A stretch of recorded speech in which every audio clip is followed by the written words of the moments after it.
Hello everyone, a very warm welcome to this edition of The Insight. I am Babla Jonathan. Today we are analyzing some issues, happenings in the country in connection to the forthcoming presidential election in the Republic of Cameroon, with many Cameroonians, including the bishops, calling on the President of the Republic to step aside, not to stand for re-election in the forthcoming presidential election, and bringing out or putting forth an outburst of anger over the poor socio-economic situation of the country. And we're also looking at what is today qualified as increasing attacks on human rights defenders, political, civil society leaders in the Republic of Cameroon, and what the national president of the Cameroon Renaissance Movement, CRM political party, Professor Maurice Kamto, qualified as judicial harassment,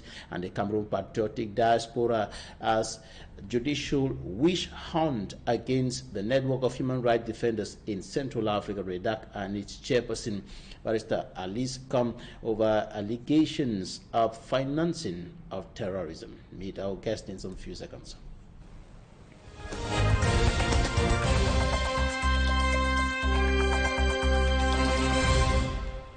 Our guest today joins us from Boston, Massachusetts, in the United States of America. Professor Jean Bosco Tanye is a human rights advocate, civil society leader, coordinator of Cameroon Patriotic Diaspora, and assistant professor of medicine and molecular medicine at the Boston University School of Medicine, United States. Thank you for joining us in this edition of the program, Professor. Thank you, Babila, for the invitation. We in the diaspora really admire a news station like Equinoxe television and news agency that times to times give us the opportunity to discuss what is going on in our beloved country. Hello, Cameroonians. We in the diaspora, we love you guys. Right. Thank you, Professor, for your time. Now, let's begin with issues concerning the forthcoming presidential election. Can we have your thoughts about the candidacy, the possible candidacy of the President of the Republic, Paul Biya, after he said on the 31st of December 2024 in his end-of-year address to the nation that he remains determined to continue serving the nation, pointing to a possible candidacy in the 2025 presidential election. Some bishops have said that calls for him to stand for re-election are not realistic. In other words, he should step aside and not stand for re-election. And some of the bishops are also highlighting the poor socio-economic situation of the country as reasons for him to step aside for a change to happen in 2025. Thank you for that wonderful question. We in the diaspora, as many of you guys know, have been asking to Mr. Biya to step aside for decades already. And we are very pleased that he has taken the tolls on so many bishops in Cameroon who today have been waking up as one to tell Mr. Biya that enough is enough. I cannot say this by forgetting our cardinal, our late cardinal, who has said such several times and asked Mr. Biya, even at the last presidential election, to step aside, even the one before. And before I can even go further, you guys know that at the CPD, we have one of our colleagues and friends, Father Lado, who have been asking Mr. Biya to step aside. For those who don't know, Father Lado is one of the founding father of the CPD, just so that you guys had an idea about what the CPD is all about. We are a very inclusive organization, international organization, and we have so many members in Cameroon. So we are sincerely pleased that not only the bishops are waking up today to stand against Mr. Biya, And we are also pleased that one of his porte-parole, as they call, stood up to say he didn't declare his candidacy yet. So we are waiting. We are looking into it, and we are alerting also the international community about what is going on in Cameroon. All right, you have been saying this for quite some time now, and other persons have been asking the President of the Republic to step aside for another leader to come up and take the nation out of the troubled waters in which it finds itself today. But this time around, it's coming from the bishops with some very hard words. The Archbishop of Douala, His Grace, Samuel Kleda, simply said that calls for his candidacy or for him to stand for re-election were unrealistic. But the Bishop of Yagua went as far as saying that even the devil should take over first, and then we will see what will happen next. What do you read within the lines of these words? We, not only at the CPD and in the diaspora, I believe we haven't said worse, because it is clear, and you said that at the beginning of your statement, with his address to the nation on January 1st or December 31st, it is clear.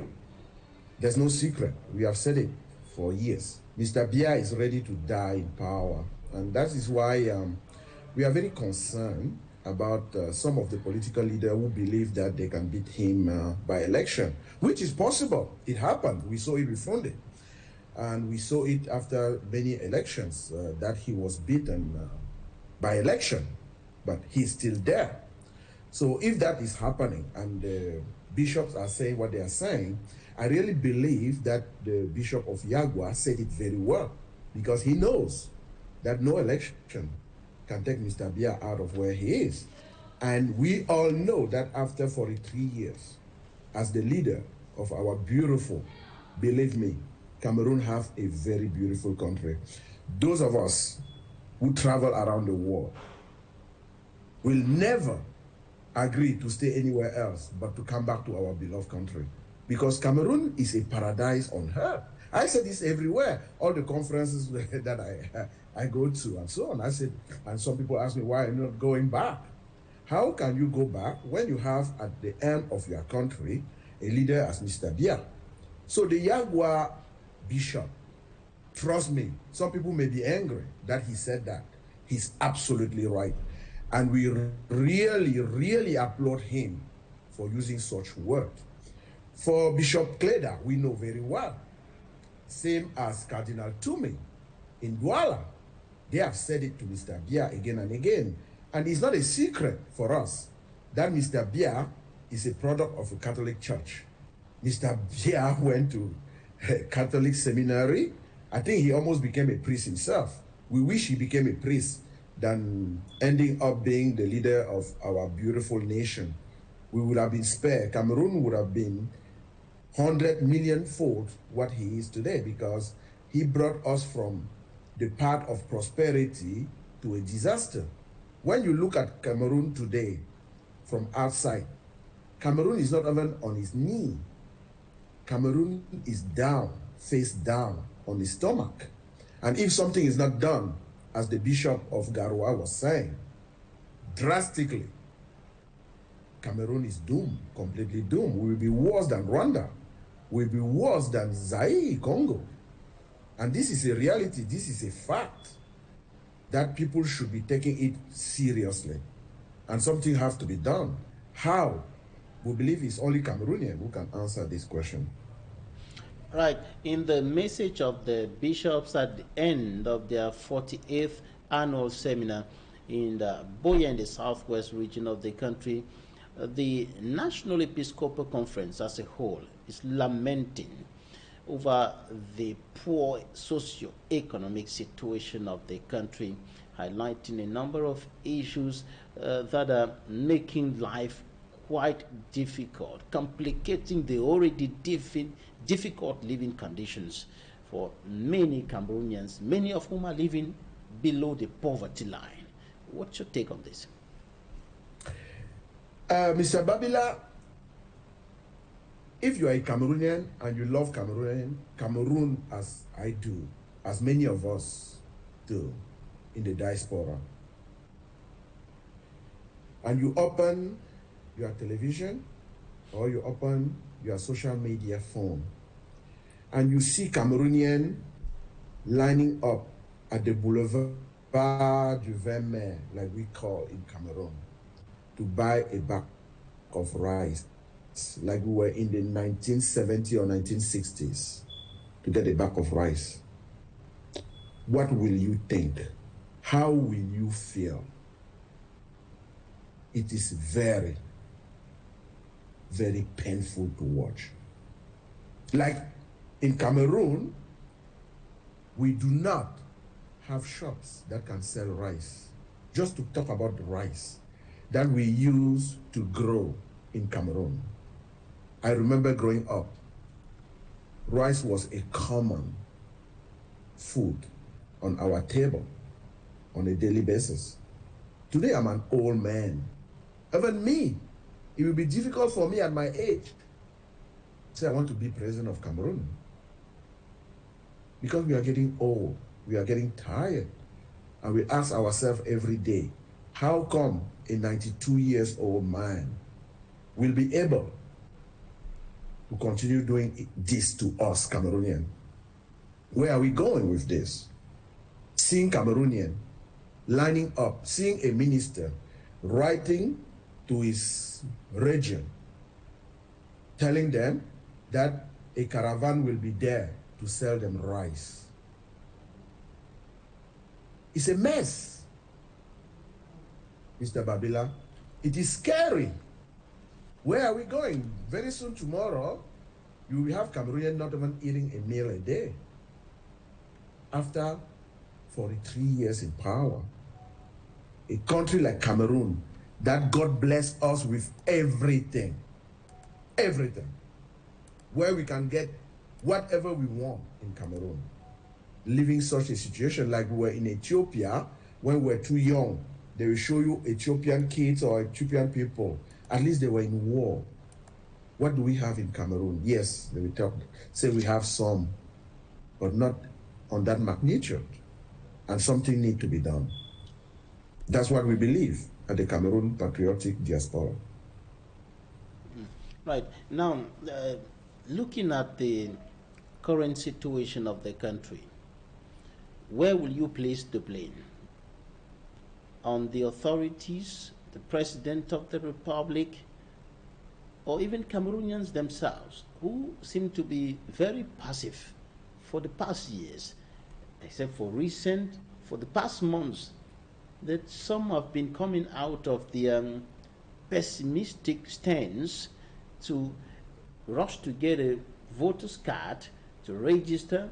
Many have not even been going to register, talk less of voting for the past years because of hopelessness, despair, disappointment.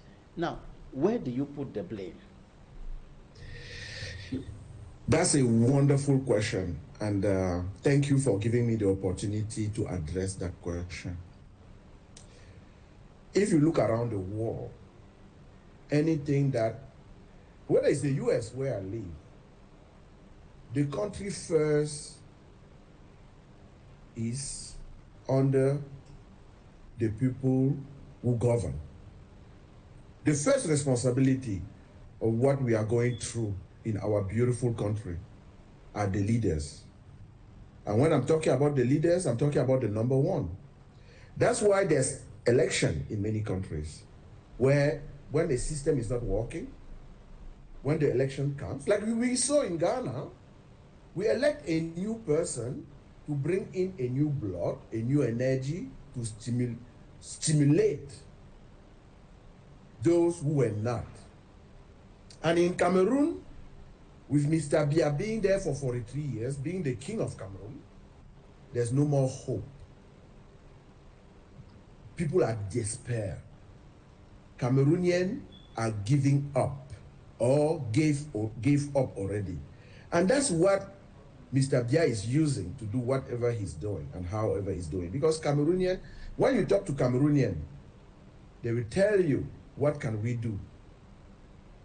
There's nothing we can do. Why? Because they have tried several things in the past. And I always said this to colleagues, friends, who believe Cameroon and Cameroonians are weak people. That's not true. Go to history and learn about Cameroon a little bit. Nelson Mandela, that we all know, wrote his memoir and said to the world, what they apply in South Africa, he learned it from Cameroonian. Isn't it something? You guys know very well that if there's a country in the world who fought colonialism, it's Cameroonian. You know, many of our leaders who died. Yesterday was the commemoration of one of those leaders. They fought for Cameroon liberation. If you go to Guinea, you will see that there's many monuments there talking about Cameroon. I don't want to start calling names. I will forget some. I don't want to say you didn't call this or that person names. When you go to Burkina Faso, that they are talking today, the leaders of Burkina Faso who completely changed Burkina Faso and still, they study in Cameroon. And many Cameroonians were involved in the change in Burkina Faso. In the 1990s, when they kicked Cameroonians out of Cameroon, let me tell you this too. People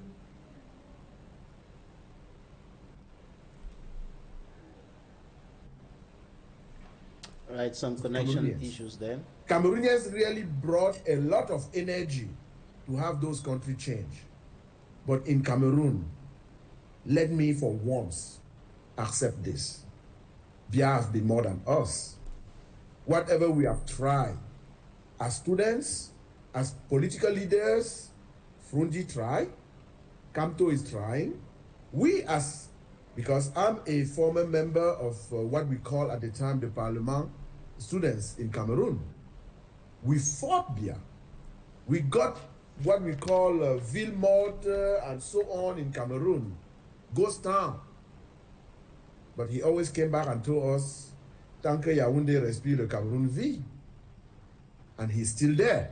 Biya is the only head of state who can sit nearby another head of state and said, ne dure pas au pouvoir qui veut, mais qui peut. He said it in front of Hollande, who couldn't even get a second mandate in France to be president because he's so proud of him and he used whatever he can to suppress Cameroonians who have been giving up. But we are very pleased that today, because of hunger, we can see many bishops, many Cameroonians waking up, and we believe that that is a beginning of something. And something will happen in Cameroon. Even nature will take Mr. Biya away. He's already 92 years old. He cannot even walk. So the change is coming. We believe the change is coming in Cameroon. Now, like the Minister of Communication and Government spokesperson said, it remains President Paul Biya's constitutional right to stand for re-election. Even the internal rules and regulations of the CPDM political parties still give him the right to stand for re-election, and there is a probability that he will be standing for re-election in October 2025, in October this year. And despite calls or what observers have been saying with regards to a possibility of unrest that could emanate from him standing as a candidate for re-election and possibly winning the election. If this happens, what should Cameroonians be thinking about?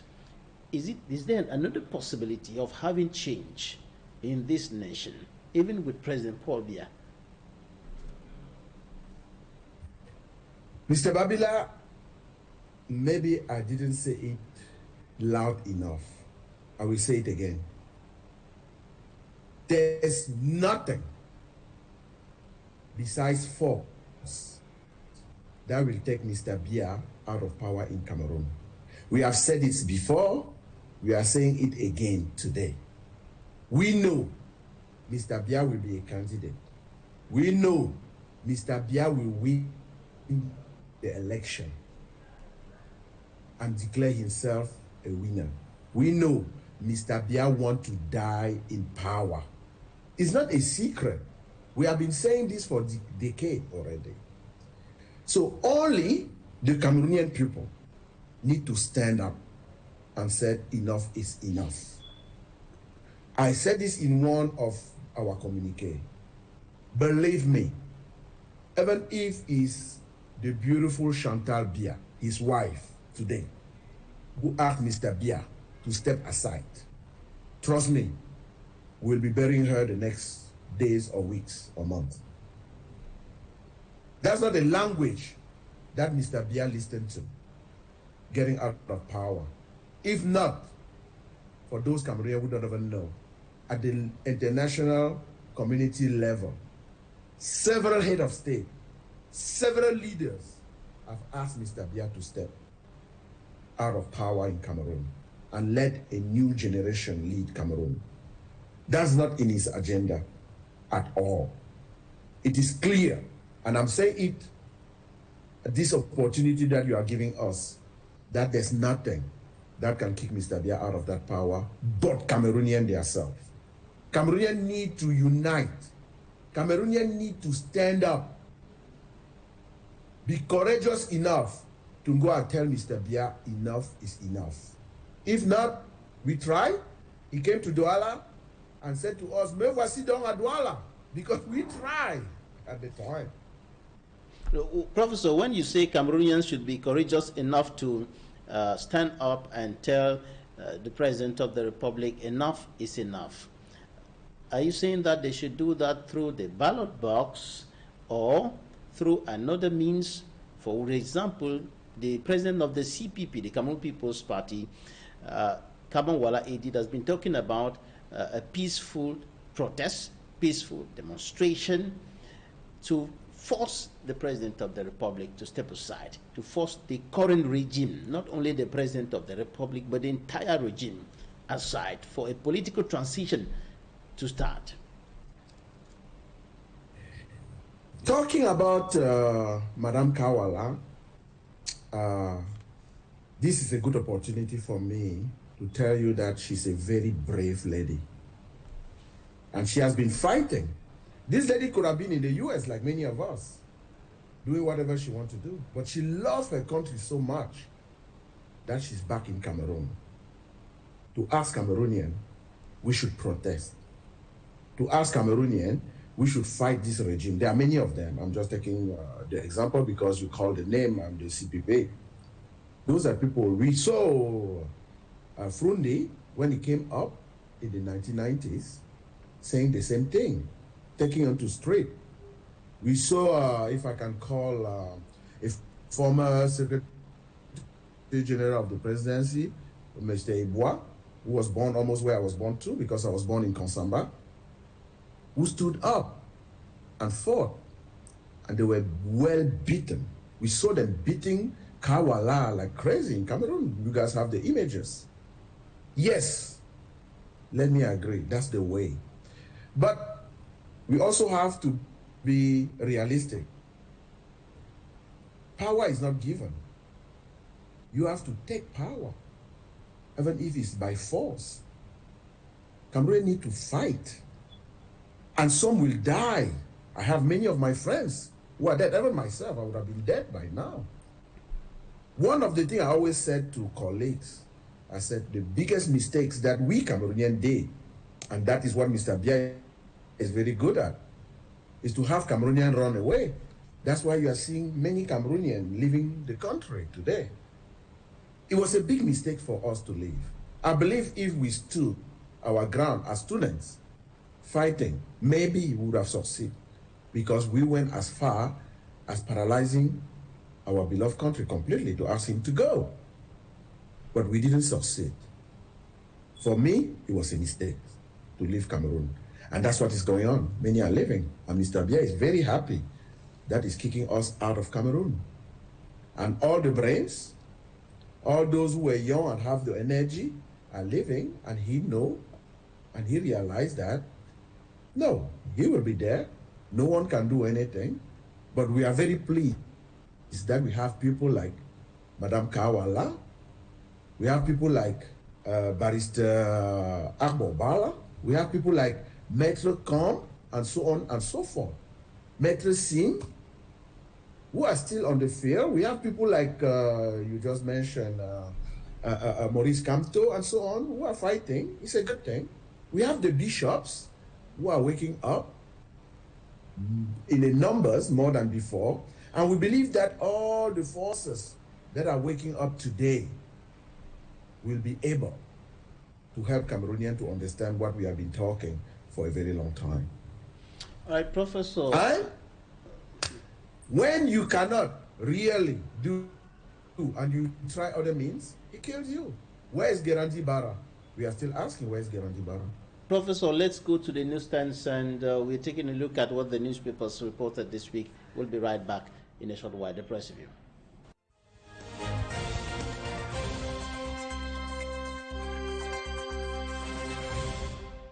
The Guardian Post reports that kidnapped Idabato Division Officer Roland Ewane has cried out to government again, begging not to be abandoned to die as kidnappers have set a new deadline to decide his fate.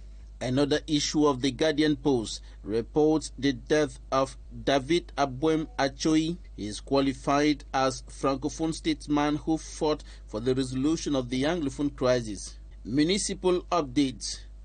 David Abwem Achoi, January 15, 1944, January 15, 2025.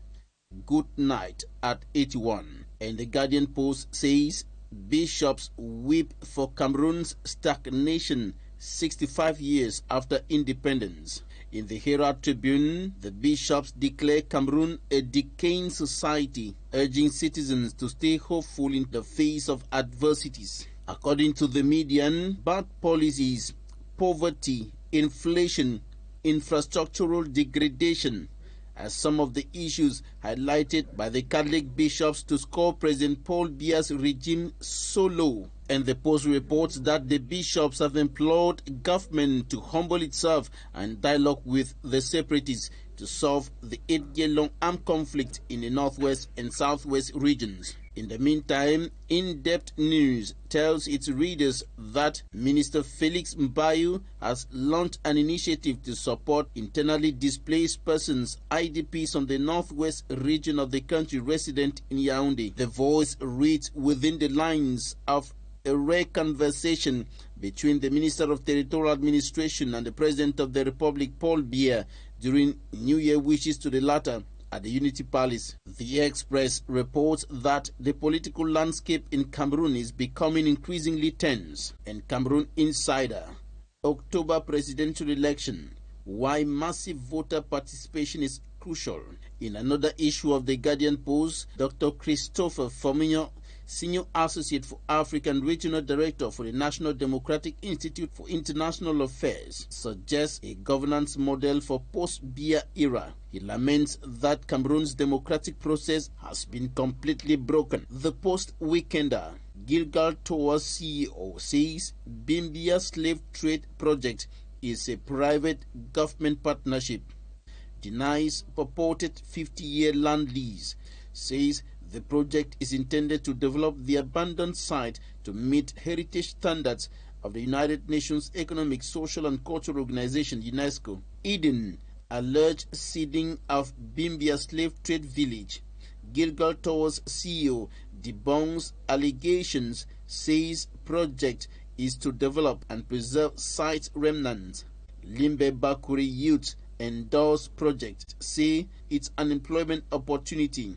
Reveal they were misinformed.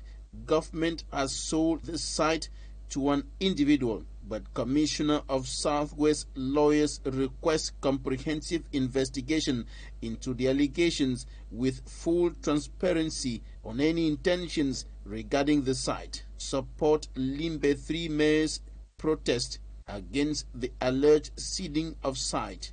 And the mayor of Limbe 3, Seke Luma, says all what the people are asking is a collective consultation. The Advocate, journalists adopt new checklist for elections reporting in Central Africa. 2025 presidential election, twists and turns in this issue of The Advocate.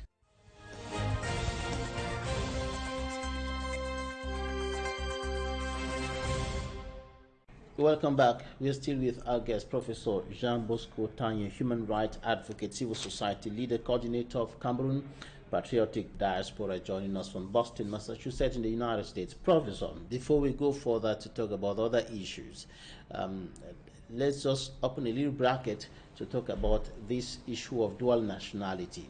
While the socio-economic situation of the country, your home country, continues worsening day by day, and no sign of improvement, investment that would have helped to remedy the situation from the diaspora is hindered by the fact that dual nationality is not accepted in Cameroon. Many of you are out there in the diaspora willing to come home and invest and create jobs and create companies, but the challenges are enormous because of the fact that dual nationality is not accepted in Cameroon. What do you think about this? Wow. To be honest, I wasn't even prepared about that question, but fortunately for me, I am one of the Cameroonians in the diaspora who have been talking about the dual nationality. And we haven't put together a group to think about the dual nationality of Cameroonians. Let me start by saying that Mr. Bia, I believe he was in Brussels or in Paris, said he was working to allow Cameroonians to have the dual nationalities. Decades after, Mr. Bia never continued discussing the dual nationality of Cameroonian. The reason is simple. You know that the diaspora, like you saw what happened in Senegal or in Mali or anywhere, will be a force to kick him out of power. And you can see in the diaspora, in any country in the diaspora, you will see Cameroonian marching against Mr. Bia or requesting that their dual nationality be improved. So I've spoken, and we already have a group discussing this with many lawyers and people from the civil society about how we can force the government of Cameroon to allow Cameroonians to have the dual nationality. So we have been talking about it. There's a group that have been talking about it. And that can be another topic of discussion. But I want to briefly make your audience to understand that it's a fantastic thing for any country to allow dual nationalities. And you can see all the countries who have dual nationalities are doing pretty well with their natives or people who living elsewhere believe they are Cameroonian. Those are the biggest investors in Cameroon. Just look in the diaspora. There are many families that didn't go to the boulevard of Vermeer to buy rice. Why? Because they are nationals who are abroad. Send them what to eat. That's the fruit. But it's not easy. And I'm going to take a very direct example. It's because of the diaspora that the University of Montaigne was created. We raised a lot of funds in the diaspora to build that university. And that university trained so many medical doctors that today we find them not helping Cameroonians, but in the diaspora. There are several hospitals here now that doctors are the product of the University of Montaigne. Many of them. We spend a lot of money to build those universities. And to talk about dual nationalities and just what we send from the diaspora. We send cars, ambulances, and many other medical products. Do you know that some of those products are still at the Douala or Kribi port being destroyed? Because the Cameroonian government did not allow those products to get in.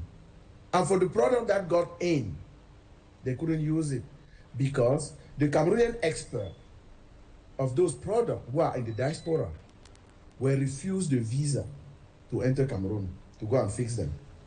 Many Cameroonians are dying today. I'm talking because I'm in the medical field.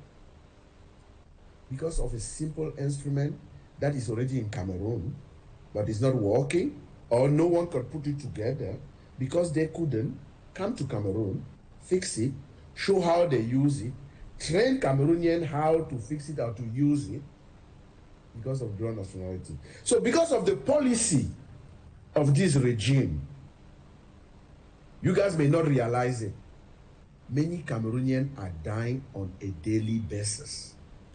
You guys may say I'm cruel, like maybe that's why I can understand the Bishop of Yagua more than many other people.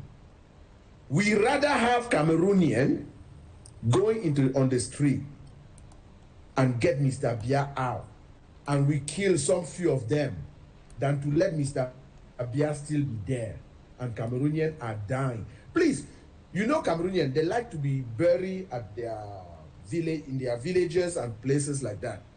Please, Thursday, Friday, Saturday, just sit around a corner, a big highway, and look at the number of dead bodies that are going to be buried in Cameroon. Young as old. There's no age for people dying in Cameroon. Things, for simple things like this. I just took a simple little example. The diaspora, the dual nationalities. Cameroonians who went out there and be trained. Do you guys know that in the diaspora, there's no place, no country you go and find a Cameroonian expert? We are all over the place. Very well trained. All 99% of those Cameroonians, all they need is to be given the opportunity to come back to their country and showcase what they know how to do and what to do. Cameroonians are number one. Listen to me very well, Cameroonian. We are number one everywhere with what we do. We are very good. Cameroonians are very, very intelligent. Sometimes I say it's because we are so intelligent that we have a very stupid guy like Bia leading us. I'm sorry, that's the truth. All right, Professor, let's proceed to talk about what the Cameroon Patriotic Diaspora qualifies as judicial witch hunt against the network of human rights defenders in Central Africa and its chairperson, Barrister Alice Com.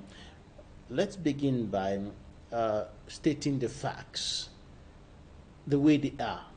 What happened in Munich, in Germany, on the 26th, from the 26th to the 28th of July 2019, because the allegations of financing of terrorism are linked to a meeting that took place there, which is being said or being highlighted as a meeting that was meant to mobilize funds to finance terrorism, to buy guns and things like that. What happened from the 26th to the 28th of 2019, 28th of July 2019, in that meeting?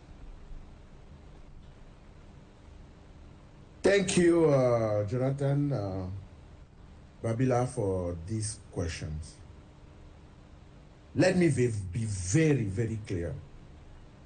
This is a baseless, inhuman, nonsense, unfounded accusation, completely false. First of all, because we met in Munich from July 26 to July 28, 2019 for a forum. And that was not our first forum, because before 2019 in Munich, we met in Paris in 2017 and in Brussels in 2018. Our forums are always open, public, and we invite so many personalities, even CPDM for personalities. And I will start here by extending my condolences to the family of the former Secretary General and Governor Abuema Choi. That was invited in Munich on that day. It's at the last minute that he didn't come. And We also invited late Nijon Fundi, Dr. Simon Munzo, Ellie Smith, Christopher Fumunion in Munich. Do you guys really believe we'll invite all those people and publicly tell them we want to fund terrorism in Cameroon? Is that how it works? It's maybe true that we are getting old and the brain is fading. But I don't believe that even though we are getting old and the brain is fading, that we will put 16 billion to give to people publicly to go and fund terrorism in Cameroon with those people that we invited. It's not even possible.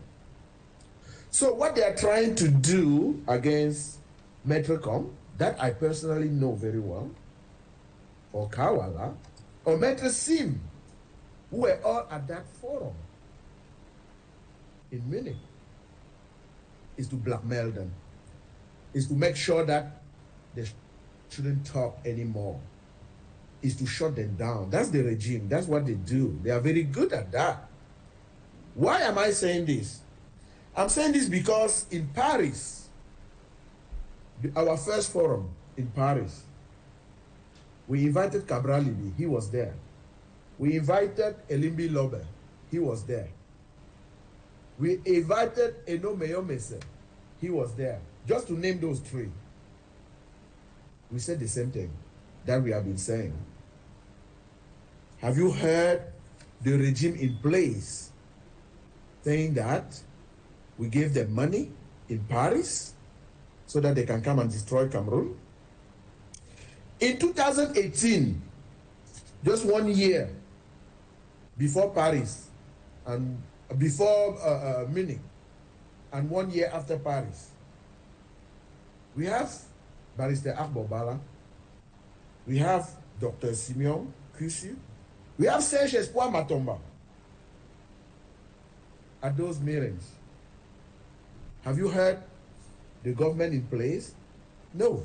It's because the redac of Maximilien Gombe is giving them hard time with all what they are denouncing, the killing of journalists, your colleagues, the killing of political leaders, and so on and so forth. That's the main reason. If not, I heard that some of the video that I am even in are all over the place in Cameroon, that they are using those videos.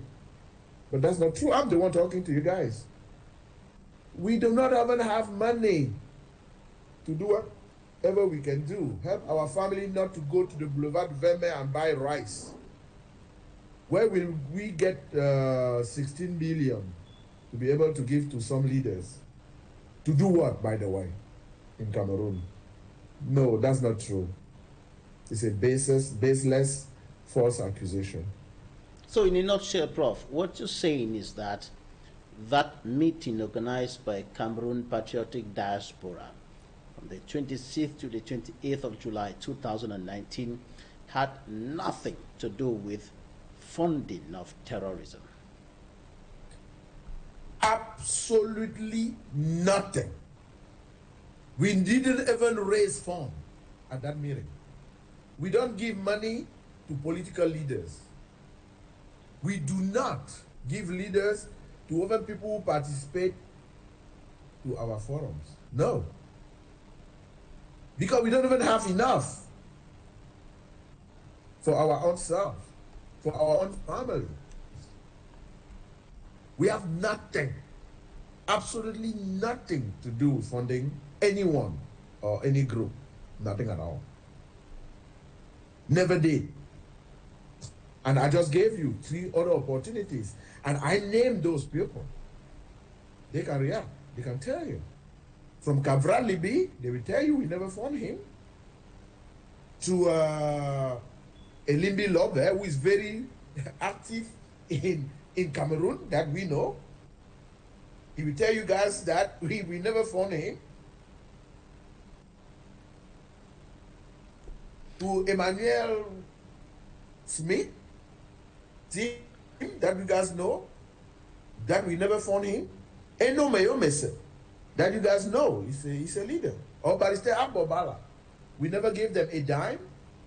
Why should we choose to give that money to Met Alice Com and Maximilian Gombe? By the way, So, they don't Professor, even have ball, because they left all these people and just be following two very courageous women. They're not even ashamed to be after poor women. I just named so many of them. They have no ball. Going after poor women. Shameless. Shameful. right? And you reiterate in the statement that you release that, let me just read out that section. The CPD reiterates that it has no financial commitments or joint work program with REDAC, just as it has none with all the political figures invited to its various forums, apart from the objectives pursued by the CPD. Now, tell us more about these objectives pursued by the CPD. Thank you for bringing me back, because I was so excited to discuss the other point that I didn't even finish what I wanted to say. If you look at the purpose of our forum in Munich, it was very clear and public. And even the report of our forum, we put it public. That forum was to discuss the urgency of a national dialogue and a political transition. We have been very clear about that, for peace and reconciliation in Cameroon. That's what we discussed at that forum. And that's what we have been discussing. We are very clear about a political transition in Cameroon. And that's why we never said we do not want election in Cameroon. That's why we said those who want to go to election, and I told you guys earlier that Father Lado, who is a Jesuit in Cameroon, is one of the founder of the CPD. He has been advocating for election in Cameroon. He created everything you guys can imagine, asking Cameroonians to go for election, because he believed election can help save Cameroon. That may be a path for political transition, a peaceful, like you said about Kawala. Kawala said it every day. She wants a peaceful political transition in Cameroon. So how can we invite Kawala, that we know very well, want a peaceful political transition in Cameroon, and in front of her, giving money to Metrocom? By the way, the radar was not even invited to Munich. We never invited the radar. So how can we give money to the radar who have never been invited to our forum? So they have something else against the radar. It's not us. We never. No. It's clear. And everything we do is public. All the videos are there. By the way, I wish we had the name. I wish we were. There are people in our midst that wish we had the name to get Mr. Bia out. Yeah. We would have waited for him to one of his trip here, and well, I don't want to be so mean, and try to catch him and free the Cameroonian people. No. Yeah. Right, Prof. After stating or reaffirming the point that Mr. Biya, or President Paul Biya's determination to stay in power forever, and Street remains the only credible alternative for the Cameroonian people to defeat his regime, you reiterate the determination of the Cameroon patriotic diaspora to dismantle Yaounde's autocratic and illegitimate power wherever it exists, inside and outside Cameroon. When you talk about autocratic and illegitimate power wherever it exists in and out of Cameroon, what are you referring to? Why do you qualify the regime of President Paul Biya as autocratic and illegitimate? I don't believe only the CPD have been saying this. If you listen very well to Professor Maurice Kamto, he has said that several times. If you listen to Kawala and her CPC, she has said it several times. If you have listened to John Frundi and his SDF party, they have said that statement 1 million times. They are all political party in Cameroon. But let me address why we, the CPD, we are saying this. We are saying this because Cameroonians as a whole have tried everything that they can or they could to get this regime to understand that it is time for the regime to get out. But it's not possible. And we all know that Mr. Biya is in power not because he was legitimately voted by Cameroonian people. He's a dictator. We are talking even about the election coming up in October. Nothing is said. Mr. Biya is the only master of the game. He programmed the game, he's the referee of the game, and he's running the game. On his time, when and however he want the game to be played. By the way, there's no game at all in our end. That's the reason we sincerely believe that Cameroonians in and out of Cameroon need to be informed, need to be discussing what is going on in Cameroon with Mr. Biya, and need to take their responsibility, like we have seen in Senegal, in Mali, in Niger, in Burkina Faso, and so on and so forth. And let me tell you, in most of those countries, Cameroonian has been very, very active, helping those countries to change. But our own country is more than us. Right. We contributed in the changes in many other countries. And we want to contribute in the change in our country. And the only way to do it is to be able to talk to Cameroonian, is to be able to get Cameroonian to understand. And one more time, we are extremely pleased that the Catholic Church is doing exactly that. And the Presbyterian Church was said not to do that, and many of the pastors now are paying the price. They will be hungry too, and they will take the stand. And I don't want to go there. You can see that musicians and so on are taking the stands. After they were blocked in the diaspora, not to perform, for instance. So I've learned it, I'm not part of that. But they learned a lesson. And now they are talking. And the more we will have Cameroonians of all obedience to be talking, to be making people to understand that unless Biya is out of that place, Cameroon is not going anywhere, the better for us. That's what it means. If maybe I use these single examples to make you to understand where and why we are saying what we are saying.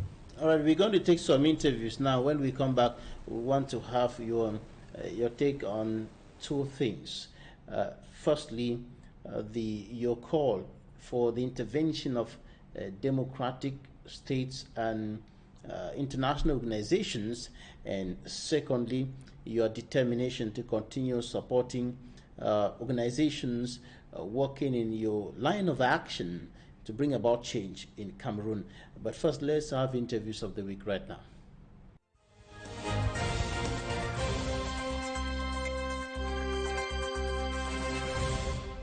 We have never been contacted, and we were taken aback how the Minister of Arts and Culture can come to Bimbia, the Kolo village in particular, hosting this area, to come and conduct a thing like that, to sign an agreement, a memorandum of understanding with Gilga Towa, and to lay a foundation stone for the putting up of a monument in the area. We were not aware. What is in the MOU? Is it hidden?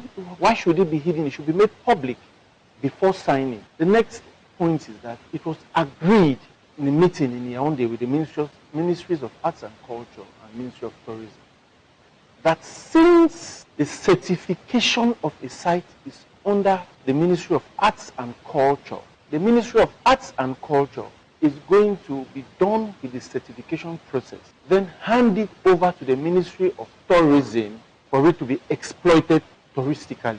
How come today that the Ministry of Arts and Culture is handing over the site to a tourism company to exploit it touristically?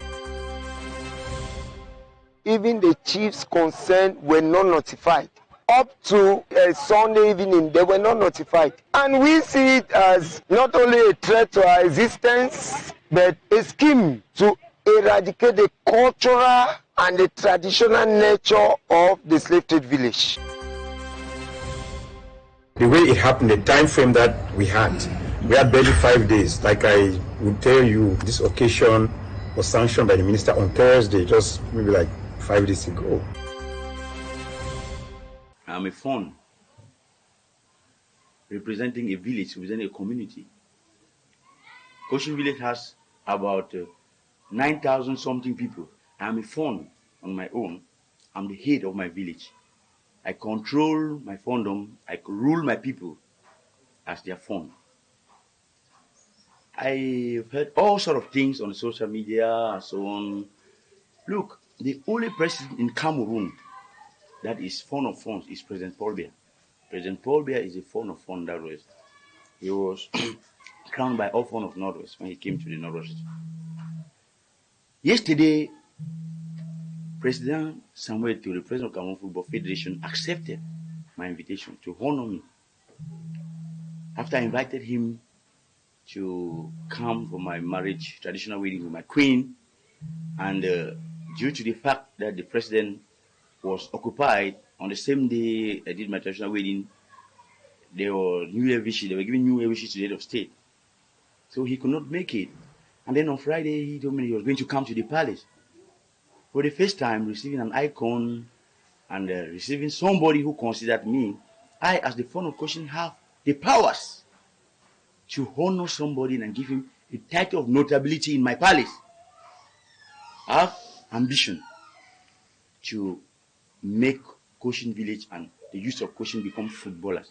As such, I have to go closer to the president of the Football Federation to give consideration to my people, to give consideration to my youth. I met President Samuel Eto'o Tumfon of Cochin Fon's Palace. There present were some of my colleague Fons of the Northwest who came to support me receive the president. Let people be reasonable the way they do things. Let my colleagues and let the world and other people stop saying things that doesn't make sense. You can revisit my speeches. Go through what transpired in my palace here on Friday. You will hear all what I said. It was on the social media. It was recorded. Nowhere I mentioned that president of Cameroon Football Federation was fond of funds.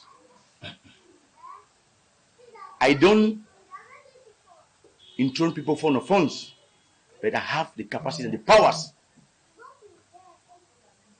to honor somebody and crown him as my Tumfon. What I did to president of Cameroon Football Federation. Where is the problem coming from? Tumfon is the message carrier of the phone, the messenger of the phone, the porte-parole, as they say, of the phone, the messenger to go out and home and bring good things for the palace or the fondom, a messenger to take care of the well-being of the phone. I designated Samuel Eto'o and raised him to the notable title of Tumfon as a messenger of Cochin Palace, as a messenger to bring me good news, to take care of my palace, to take care of my people, and to take care of the people of my division. If he can decide to come to Cochin Palace and next Douala Bonaberi, this is not done in Bamenda, it is done in Douala. I did it in Douala. I decided to honor him. Rene Manu Sadi, Minister of Communication and Government Spokesman, presented a very good response to the bishops. In content, very okay. In tone, very okay, which is very important. He's practicing the politics that the head of the asked Cameroonians or members of his party and members of government to be doing. That is playing politics of appeasement. Politics of appeasement is very important. Just like what the head of state talked to the diplomats in Yaoundé by saying that it will be good for them that we, Africa, we, people of the world, we should now get into dialogue, consultation in order to solve world affairs, and that's what we should do. Instead of we using rough language, try to say things that will hurt other Cameroonians and other people, and the entire community is not good because people are suffering at a particular moment. The use of the church is what? A church or a mosque is the house of God, where people go there and pray for forgiveness, some pray for future peace, justice, etc., etc. And I think that religion is a very good, important thing, because any person who practices Catholicism or Islam, they are all children of God Almighty. And I think that it's better for all to work for the interests of the community that we are representing. And therefore, those in government should know one thing, that they have not been elected. The head of the Republic is the person who have been elected, and they should follow his way instead of them trying to damage his image, damage the image of the country. Is not good. Using what? Using their rough language, practicing acts of embezzlement is not good. And the president has said it clearly, and the Cameroonians should be counting on him, because he's going to sanction those embezzlers. I will pray the head of state that he should do everything to sanction those embezzlers, because they behave like if they are not Christian. If they are actually people who have gone to school and think about moral ethics, they should not be doing such things, because the moral ethics is what they practice in church, is what they practice in mosque. And you should dare not, because you cannot pretend to be going to church every day and act otherwise and decide to be acting by way of stealing people's taxpayer money. That's not good. You are not a good Christian. That's why I say that church is a moral area. Church is a place that reform people, to help people to be cautious, help people to be upright. And therefore, if you are a good Christian, a good Muslim, you should work well for the interest of your community. That's what the UDP is thinking about. As Elias Landbako, I'm with you tomorrow and the next, because we want peace and want justice, and justice for all.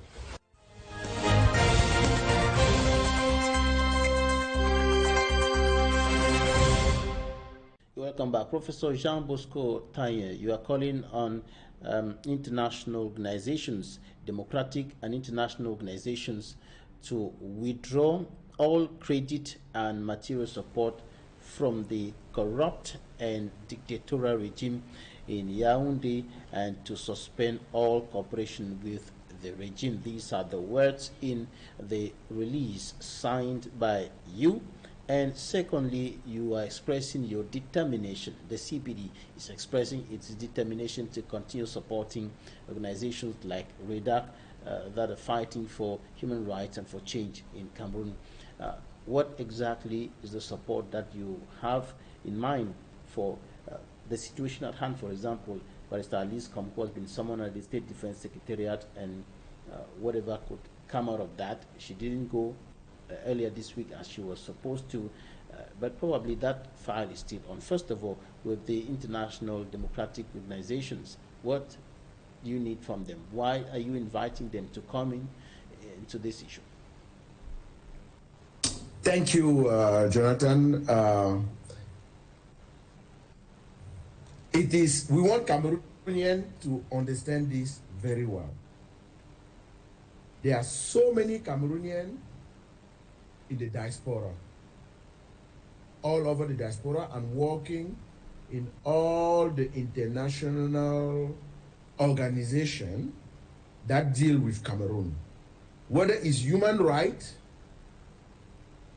or other organizations. So what we are trying to do is to use our influence and all the Cameroonians who are working in those organizations to be able to voice what is going on in Cameroon. That's number one. Because if people don't know, they cannot help. Simple example. We are trying to make sure that from the organization, and even Cameroonians who are now in the diaspora that don't have the dual nationality, are working with many governments. From the US government, you find some Cameroonians working in the US regime, in France, in Germany, everywhere.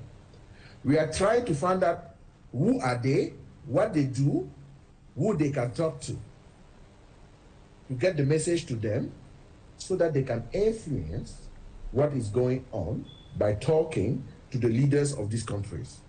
We believe by doing so, Bia may get the message from those people.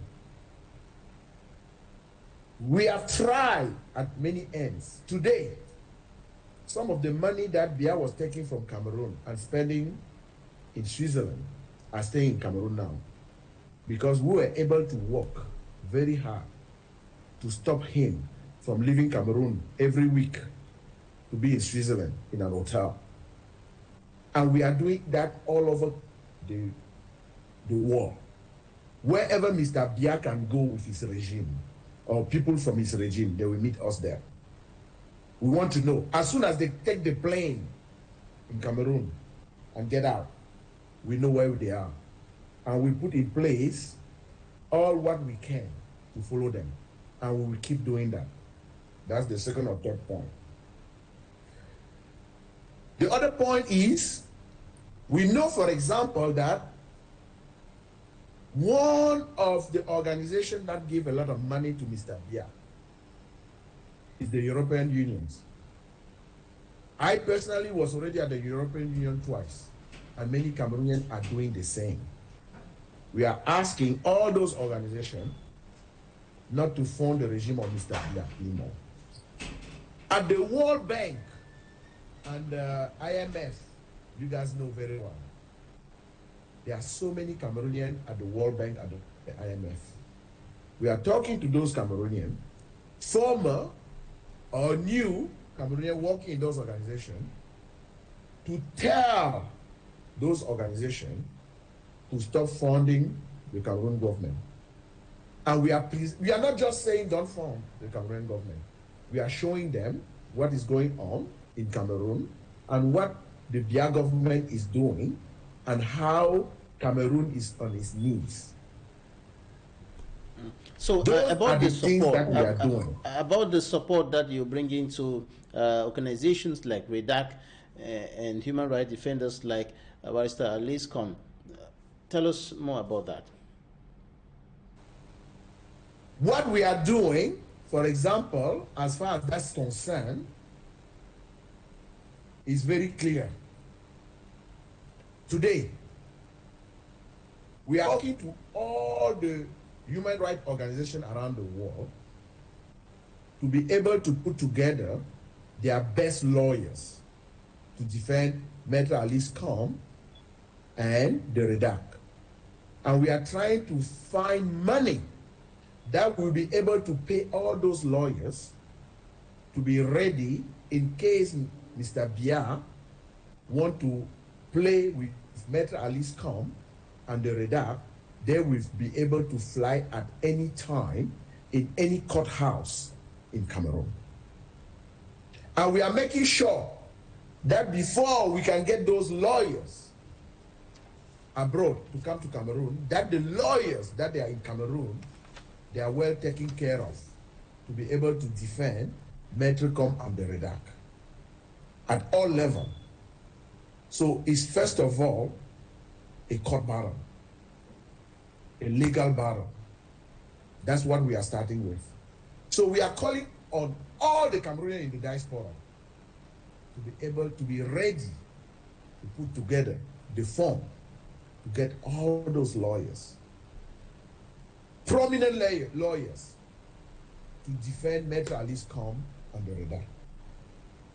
and to let all the international community be ready for Mr. Biya whenever he will touch one air of Metro Aliscom or Maximilian Gombe. So that's what we have been doing. All right, thanks. Thank you very much, Professor Jean Bosco Tanye, human rights advocate, civil society leader, coordinator of Cameroon Patriotic Diaspora. Thank you so much for your time and the insights you've shared with us in this edition of the program. Thank you, Jonathan, and we really appreciate what you and your organization are doing to be giving some voice to the voiceless that we are, and we hope many other organizations will be able to do what you guys are doing. Please be courageous. We know that your job is not easy in Cameroon, and please count on us if you want to count on us. Thanks a bunch. Thank you, ladies and gentlemen, for staying with us. That's it for today's edition of the program. You can follow us on our social media handles on Facebook and YouTube. You can also follow the rebroadcast of the program on Friday at 5 p.m. Thank you so much for your kind attention. God bless Cameroon.